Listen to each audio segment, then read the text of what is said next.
Once you understand that formula, the side effect of that is a change in biology. Your immune system goes up, you lengthen your telomeres, you're changing the future of your body, you're extending your life. When you begin to create from the field instead of from matter, the only way you can do that is you have to learn how to take all of your attention off your body and become a nobody. Take all of your attention off all the people in your life that you give so much of your attention and energy to because you have an emotion associated with them. And get beyond all the people in your life and go from a someone to a no one.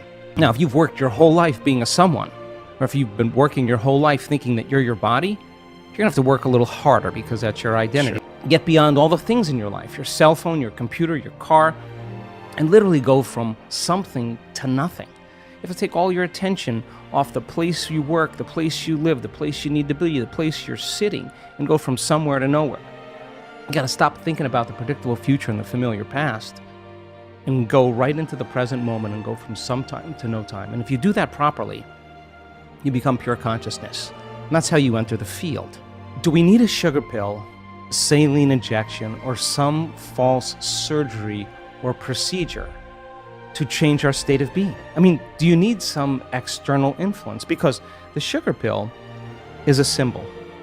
It's a symbol of possibility, and the person has been conditioned that pills heal people. So they put their power into it, and the moment the physician says, this is a new drug, and the physician is enthusiastic or excited about it, that enthusiasm becomes contagious. And the person all of a sudden sees the possibility in their mind. They actually see a future, that they actually could be healthy or better. That's a clear intention.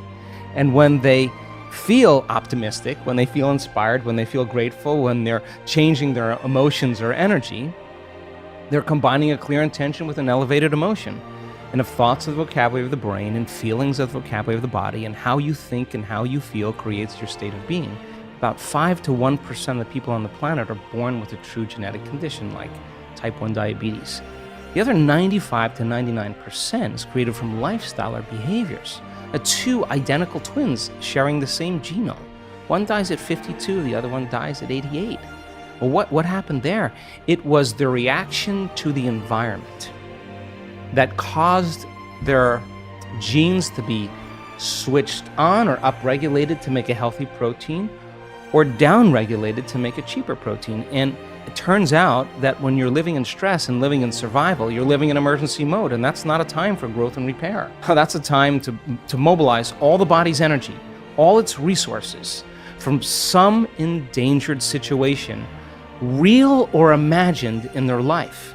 So if you're living in emergency mode for an extended period of time, and you keep signaling that gene, well, my goodness, it makes sense then that over time, the gene's going to begin to wear out, just like taking a copy of a copy of a copy of a copy. Sooner or later, you're going to start making a cheaper protein. So the expression of proteins literally is the expression of life.